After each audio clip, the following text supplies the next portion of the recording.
اعوذ باللہ من الشیطان الرجیم بسم اللہ الرحمن الرحیم قل هو اللہ احد اللہ الصمد لم یلد ولم یولد ولم یکن لہ کفوا احد۔ جس عقیدے کا انسان ہوتا ہے، جس نظریے کو وہ مانتا اور جانتا ہے، اس کے لازمی اثرات اس کی روحانی زندگی پر ہوتے ہیں۔ اسلامی عقائد میں سے بنیادی عقیدہ عقیدہ توحید ہے۔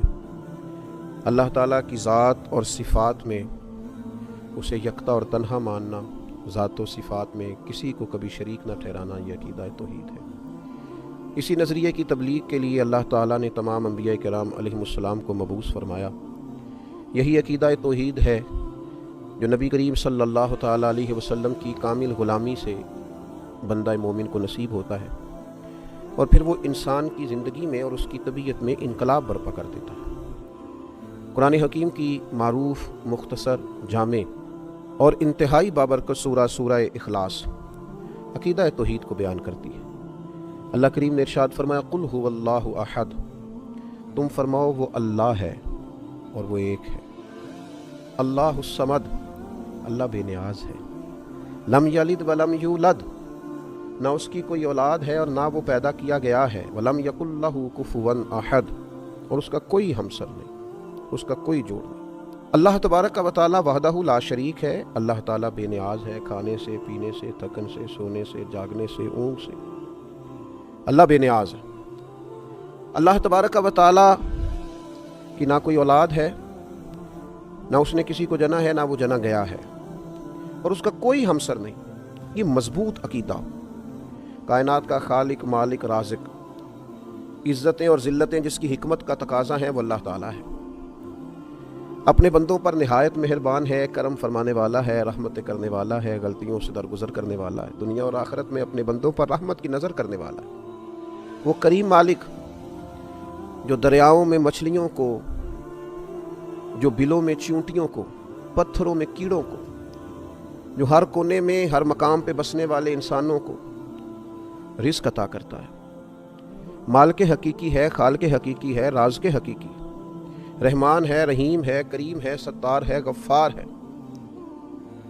وہ اپنی شانوں، صفتوں، کمالات اور اسماء مبارکہ میں ہر لحاظ سے بلند و بالا ہے، یکتا و تنہا ہے، اور اتنا کریم ہے کہ جس طرح کا بندہ اس کے ساتھ گمان کرتا ہے، مالک اسی طرح کا اس کے ساتھ معاملہ فرما دیتا ہے۔ مانگنے والوں کو رزق بھی دیتا ہے، عزت بھی دیتا ہے، صحت بھی دیتا ہے، اولاد بھی دیتا ہے، عمر بھی دیتا ہے، اور دیتا ہے تو بے حساب ہی دیتا ہے، اور دیتا ہے تو پھر اتنا دیتا ہے، اتنا دیتا ہے، اتنا دیتا ہے کہ انسانیت لیتے لیتے تھک جاتی ہے، لیکن مالک کی عطائیں جاری رہتی ہیں۔ فرمایا بس ایک بات کا خیال رکھنا، کسی کو اس کا شریک نہ ٹھہرانا۔ بہت زیادہ تفصیلات نہیں، مسلم شریف کی ایک حدیث حضرت جابر بن عبداللہ رضی اللہ تعالیٰ عنہ بیان کرتے ہیں کہ نبی کریم صلی اللہ تعالیٰ علیہ وسلم نے بیان فرمایا کہ جو اللہ تعالیٰ سے اس حال میں ملا، جس نے گویا بروز قیامت رب سے اس حال میں ملاقات کی کہ وہ کسی کو اللہ کا شریک نہیں ٹھہراتا تھا، تو بندہ جنت میں جائے گا، ختم ہو گئی بات۔ اور فرمایا جس نے اللہ سے اس حال میں ملاقات کی کہ معاذ اللہ وہ کسی کو اللہ کا شریک ٹھہراتا تھا، وہ بندہ دوزخ میں جائے گا۔ رسول رحمت صلی اللہ تعالیٰ علیہ وسلم کی اس خوبصورت جامع اور معنویت سے بھرپور روایت نے عقیدہ توحید پورے کا پورا سمیٹ کے رکھ دیا، اور اس کے جو نتائج ہیں اور اس کا جو لازمی اور آخری نتیجہ ہے وہ بھی بیان کر دیا کہ عقیدہ توحید و رسالت کا قائل جنتی ہے، اور اگر کسی مقام پر معاذ اللہ اللہ کی ذات و صفات میں کوئی کسی کو شریک سمجھتا ہے تو وہ جہنمی ہے۔ اب یہ عقیدہ توحید کہ انسان اللہ کو وحدہ لا شریک مانے، اللہ کو بے نیاز مانے، اللہ تبارک و تعالیٰ کو ہی رازق اور خالق مانے، اللہ تبارک و تعالیٰ کی ذات پر ہی اس کا بھروسہ ہو، پھر اگر عقیدہ توحید اس کا مضبوط ہو تو اس کی روحانی زندگی پر اس کے اثرات کیا ہوتے ہیں۔ 10 باتیں میں نے آپ کی خدمت میں عرض کرنی ہے۔ عقیدہ توحید کے جو روحانی اثرات ہیں، انسان کے وجود کو، روح کو، ذہن کو قوت اور توانائی جو یہ عقیدہ دیتا ہے، وہ 10 باتیں اللہ کی توفیق سے آپ کی خدمت میں عرض کرنے جا رہا ہوں کہ طاقتور ترین اور مضبوط ترین اور وسیع الذہن اور وسیع القلب اور وسیع المزاج شخصیت عقیدہ توحید ترتیب دیتا ہے۔ سب سے پہلی بات یہ ہے کہ جب کوئی انسان اللہ کی توحید کا ماننے والا ہوتا ہے تو وہ تنگ نظر نہیں ہوتا۔ لسانی بنیادوں پر، علاقائی بنیادوں پر، رنگ و نسل کی بنیاد پر تقسیم نہیں ہوتا۔ کیوں نہیں ہوتا؟ اس لیے کہ وہ اس رب کا ماننے والا ہے جس نے زمین و آسمان کو بنایا۔ تنگ نظری نہیں پیدا ہوتی عقیدہ توحید کی برکت سے، تو مسلمان کبھی تنگ نظر نہیں ہوتا۔ عقیدہ توحید کا ماننے والا، توحید و رسالت کا ماننے والا، دروازہ رسول کی گدائی کرنے والا، اس کی سوچ بہت بڑی ہوتی ہے، دل بہت بڑا ہوتا ہے، اس کا مشرب وسیع و ظرفی ہوتا ہے، اس کے مزاج میں وسعت ہوتی ہے۔ اقبال کہنے لگے بازو تیرا توحید کی قوت سے قوی ہے، تیرے بازوؤں کے اندر جو طاقت ہے وہ اللہ کی توحید کی ہے۔ اب اس کا نتیجہ کیا ہے؟ بازو تیرا توحید کی قوت سے قوی ہے، اب تو کسی وطن میں بند نہیں ہو سکتا۔ اسلام تیرا دیس ہے اور تو مصطفی ہے، پھر ساری دنیا تیرا وطن ہے چونکہ ساری دھرتی اللہ کی۔ رسول پاک صلی اللہ تعالی علیہ وسلم کا تو غلام ہے، تو مصطفی ہے۔ لہذا مسلمان عقیدہ توحید والا کبھی تنگ نظر نہیں ہوتا۔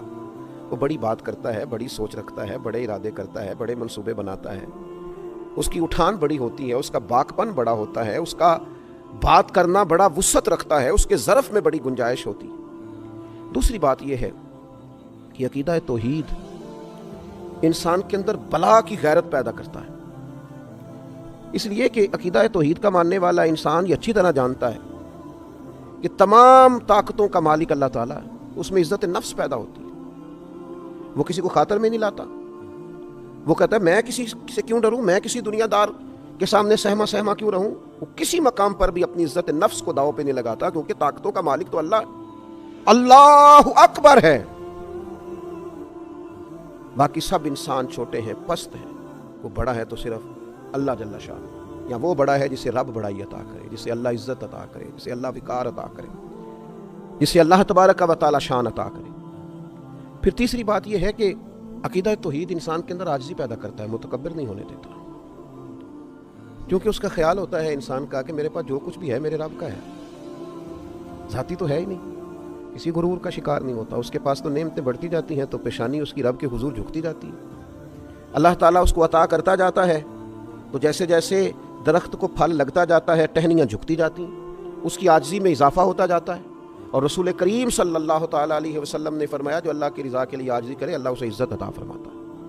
عقیدہ توحید انسان کے اندر عجز پیدا کرتا ہے، اس کے مزاج میں جھکاؤ پیدا کرتا ہے، انانیت، تکبر، ان بیماریوں سے اسے نکال دیتا ہے۔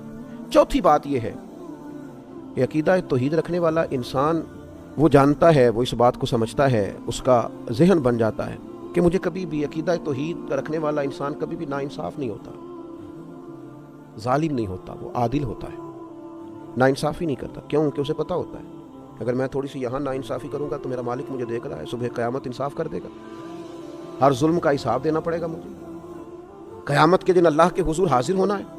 لہذا عقیدہ توحید انسان کو منصف مزاج بنا دیتا ہے۔ اللہ رسول کے ماننے والے کبھی بھی ظالم نہیں ہوتے، ناانصافیاں نہیں کرتے۔ پھر پانچویں بات یہ ہے کہ عقیدہ توحید کا ماننے والا شخص جو ہوتا ہے نا، کبھی مایوس نہیں ہوتا، اس کا دل نہیں کبھی ٹوٹتا، اس کے مزاج کے اندر کبھی کمزوری واقعہ نہیں ہوتی، اس لیے کہ وہ اس رب کا ماننے والا ہے جس نے کہا ہے لا تقنطوا من رحمت اللہ ان اللہ یغفر الذنوب جميعا۔ تم نے کبھی اللہ کی رحمت سے نا امید نہیں ہونا، اللہ سارے گناہ معاف فرما دے گا۔ تو عقیدہ توحید انسان کے مزاج کو شگفتہ رکھتا ہے، کھلا ہوا رکھتا ہے، تازہ دم رکھتا ہے، امیدیں ہر وقت برقرار رہتی ہیں، مزاج ہر وقت تازہ رہتا ہے، طبیعت میں ہر وقت اٹھان رہتی ہے، کچھ کرنے کا جذبہ ہر وقت بیدار رہتا ہے، سستیوں سے، نکاہتوں سے، کمزوریوں سے، کمزور باتوں سے عقیدہ توحید کا ماننے والا بچا رہتا ہے، روحانی تازگی نصیب ہوتی ہے۔ چھٹی بات، عقیدہ توحید رکھنے والے آدمی کے اندر عزم بہت ہوتا ہے، حوصلہ بہت ہوتا ہے۔ کیوں؟ اس لیے کہ عقیدہ توحید رکھنے والا آدمی جو کام بھی کرتا ہے رب کی رضا کے لیے کرتا ہے۔ جو کام انسان دنیاوی لالچ کے لیے کرے، حرص و ہوس کے لیے کرے، وہ کام بندے کو تھکا دیتے ہیں، محدود کر دیتے ہیں، کمزوری اس میں ظاہر ہوتی ہے۔ لیکن جب بندہ رضا الہی کے لیے نکلتا ہے، پھر عزم ہے، حوصلہ ہے، پھر تو انسان جان بھی خوشی خوشی دے دیتا ہے، پھر تو سر کٹانے میں بھی لطف آتا ہے۔ وہ کسی نے کہا تھا کہ غلامان محمد جان دینے سے نہیں ڈرتے، یہ سر کٹ جائے یہاں رہ جائے کچھ پرواہ نہیں کرتے۔ عقیدہ توحید نے مضبوط کر دیا، عزم پیدا کیا، حوصلہ پیدا کیا۔ اور ساتویں بات یہ کہ عقیدہ توحید انسان کو کمزوری سے نکالتا، بہادر کر دیتا بندے کو، اس لیے کہ وہ زبردست طاقت والے رب کا ماننے والا ہے۔ وہ اللہ جل جلالہ کا ماننے والا ہے، وہ اللہ جل شانہ کا ماننے والا ہے، اللہ اکبر کا ماننے والا ہے۔ لہذا اس کے اندر بہادری ہوتی ہے، وہ بزدل نہیں ہوتا، وہ کمزور بات نہیں کرتا، اس کے لہجے کا دبدبا بتاتا ہے کہ اس کے پیچھے جو طاقتیں ہیں وہ عظیم ہیں۔ کسی عظیم کو ماننے والا، اللہ رسول کی مدد اور نصرت کا دامن اس نے تھاما ہوا ہے، اور یہ جدھر جاتا ہے اللہ تعالیٰ اس کی مدد فرماتا ہے۔ اور پھر آٹھویں بات یہ ہے، عقیدہ توحید انسان کے اندر بے نیازی پیدا کرتا ہے، قناعت پیدا کرتا ہے۔ انسان سمجھتا ہے کہ عزت ہو، حکومت ہو، رزق ہو، یہ تو اللہ کے ہاتھ میں ہے، لہذا وہ بندوں کی، دنیا داروں کی، مالداروں کی، صاحب اقتدار لوگوں کی اتنی پرواہ نہیں کرتا، اسی کسی دے کچھ نہیں جلگ دے، نہ کوئی ساڈا دردی۔ وہ کہتا ہے سب تو اللہ نے دینا ہے، میں رب رسول کی بارگاہ کی طرف رجوع رکھوں گا، میں ادھر ادھر دنیا داروں کے دروازے پہ شان بے نیازی۔ اس لیے آپ کبھی دیکھیں اللہ کے بندوں کو، حضرت ابو عبیدہ بن جراح، جناب ابو ذر غفاری، سیدنا فاروق اعظم، حضرت مولا علی شیر خدا علیہ رضوان، کبھی ان کو دیکھیں، لباس سادہ، انداز سادہ، لیکن کیا شان ہے، کیا انداز ہے، اللہ تیرے بندوں کی کیا عظمت ہے۔ جہاں بیٹھتے ہیں رونقیں نرالی ہیں، جو ارادے کرتے ہیں ان ارادوں میں طاقتیں خدائی ہیں، بے نیازی ہے، بے پرواہ ہیں دنیا سے، اپنے رستوں کا تعین خود کرتے ہیں، ہواؤں کے رخ پھیر دیتے ہیں۔ عقیدہ توحید نے بے نیاز کر دیا۔ اقبال کہنے لگے دو عالم سے کرتی ہے بیگانہ دل کو، عجب چیز ہے لذت آشنائی۔ جب سے مالک تیرے ساتھ آشنا ہوئے ہم تو دنیا سے بے نیاز ہو گئے، بیگانہ ہو گئے۔ اور پھر نامی بات یہ ہے کہ عقیدہ توحید کا ماننے والا قانون کا پابند ہوتا ہے، اس لیے کہ اسے پتہ ہوتا ہے میرا اللہ ہر حال میں مجھے دیکھ رہا ہے، اسے پتہ ہوتا ہے اللہ ظاہر کو بھی دیکھتا ہے، باطن کو بھی دیکھتا ہے۔ لکھا ہوتا ہے نا کیمرے کی آنکھ آپ کو دیکھ رہی ہے، محتاط رہنا، تو جسے یہ یقین کامل ہو میرا رب مجھے دیکھ رہا ہے، کسی قانون کی خلاف ورزی نہیں کرتا، اپنی حرکات کو، سکنات کو، صبحوں کو، شاموں کو، جلوتوں کو، خلوتوں کو اللہ رسول کے قانون کا پابند رکھتا ہے، کیونکہ عقیدہ توحید کا ماننے والا ہے۔ اور 10ویں بات یہ کہ عقیدہ توحید انسان کے اندر قوت اور مساوات کو پیدا کرتا ہے۔ انسان سمجھتا ہے یہ ساری مخلوق اللہ کی پیدا کرتا ہے، وہ کسی کو حقیر نہیں جانتا، لوگوں سے پیار کرتا ہے، رب کی مخلوق اسے اچھی لگتی، الخلق و یال اللہ، حضور نے فرمایا مخلوق اللہ کا کنبہ ہے۔ جب وہ عقیدہ توحید کا قائل ہوتا ہے پھر اللہ کی مخلوق سے پیار کرتا ہے، پھر مساوات کرتا ہے، پھر انسانوں کو حقیر نہیں جانتا، پھر وہ اللہ کے بندوں کو، مسلمانوں کو، رسول کریم کے غلاموں کو غلامی کی نسبت سے ساتھ بٹھا کر فخر محسوس کرتا ہے۔ کسی بھی مسلمان صحیح العقیدہ کو پاس بٹھا کے اسے گھٹن محسوس نہیں ہوتی۔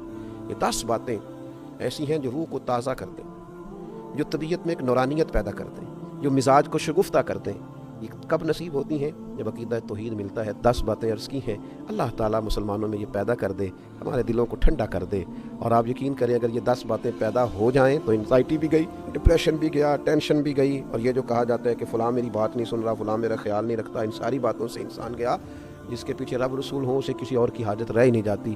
اللہ تبارک و تعالیٰ عقیدہ توحید و رسالت کی مضبوطی عطا کرے۔ وما علینا الا البلاغ۔